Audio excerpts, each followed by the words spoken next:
Czy anomalne zjawiska naturalne są zapowiedzią czegoś straszniejszego niż do tej pory wszyscy sądziliśmy? Jedno jest pewne, nasza planeta ostrzega nas przed zbliżającą się śmiercią.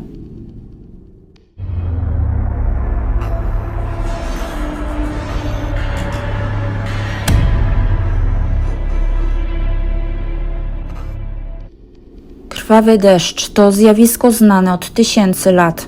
Wspominał o nim Homer. W Iliadzie najważniejszy bóg grecki, Zeus, który zesłał na ziemię krwawy deszcz, aby ostrzec przed rozlewem krwi w bitwie. Dlatego chyba nikogo nie zdziwi, że zjawisko to było postrzegane jako zły omen. Czerwony deszcz jest interpretowany jako boskie ostrzeżenie przed wielkim nieszczęściem i ta właśnie wiara przetrwała do średniowiecza, kiedy odnotowano przypadki krwawego deszczu w Europie Północnej i Zachodniej. Kronikarze łączyli ten nietypowy deszcz z wydarzeniami, do jakich dochodziło zaraz po nim, a które w znaczący sposób zapisały się w kartach historii. Okazuje się, że czerwony deszcz wiąże się z paroma zmianami w Anglii, w tym wojnami i losami ówczesnych monarchów. W Brytanii padał krwawy deszcz, a mleko i masło zmieniły się w krew. Lothaire, król Kent, zmarł, a podobne wydarzenie odnotowano około 100 lat później, kiedy na Anglię najechali wikingowie. Ponadto w maju 1198 roku krwawy deszcz spadł na zamek króla Ryszarda I Lwie Serce. Doradcy króla ostrzegali go, że może to być zły omen, ale król to zignorował. W tym samym roku umarł historyk, który odnotował to wydarzenie, a sam król rok później, gdzie został trafiony bełtem i kilka dni później umarł z powodu infekcji.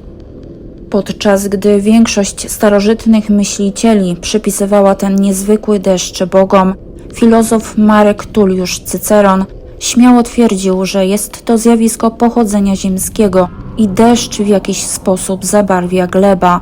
Dzięki ekspertom naukowym udało się ustalić, że czerwony deszcz może być spowodowany zmieszaną wodą z czerwono zabarwionym pyłem, zwykle drobnym piaskiem z Sahary, który jest wynoszony do atmosfery przez silne prądy powietrzne.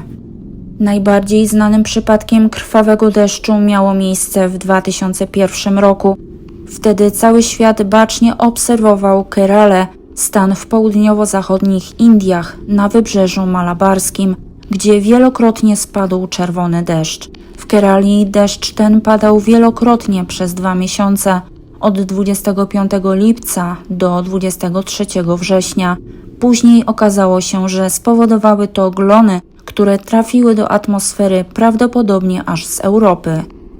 Jednak dla wielu zjawisko to nadal pozostaje ostrzeżeniem przed krwawymi wydarzeniami, do których doszło w drugiej połowie tego samego roku. Chodzi tu o ataki terrorystyczne na Nowy Jork 11 września. Niedługo po nich w samych Indiach doszło do 2 ataków terrorystycznych na budynki rządowe.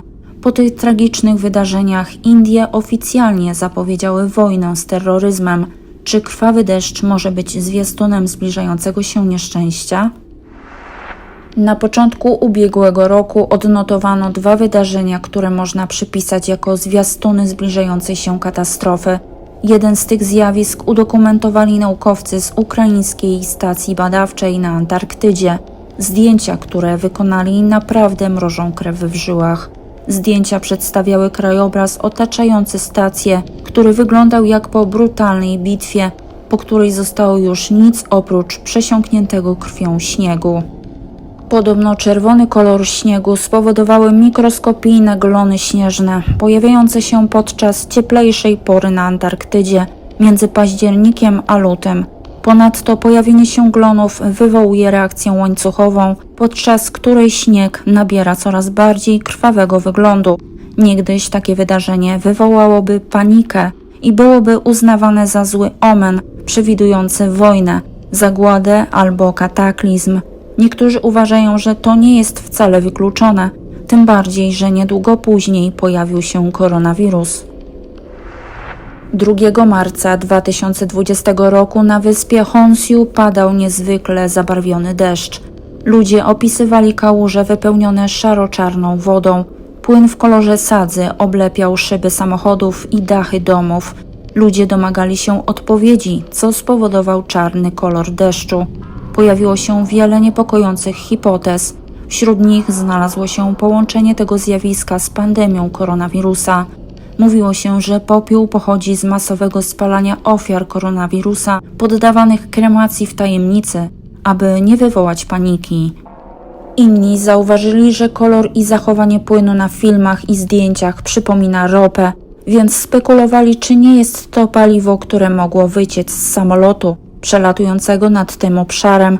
Jednak takie podejrzenia od razu zdementowały wszystkie linie lotnicze. Wielu również wskazywało w kierunku Korei Północnej. Czy to przypadkiem ona nie wystrzeliła tego dnia jakiegoś pocisku, tym bardziej pod rządami Kim Jong-una, który lubi manifestować swój arsenał broni jądrowej. Japonia wciąż pamięta konsekwencje 2 bomb nuklearnych, które spadły pod koniec wojny na Hiroshimę i Nagasaki. Także po tym wydarzeniu w Japonii spadł czarny deszcz. Co mogło wywołać te dziwne zjawisko? Najczęściej mówi się o związku deszczu z globalną pandemią COVID-19. W tym czasie, kiedy spadł czarny deszcz w Japonii, gwałtownie wzrosła liczba zarażonych osób.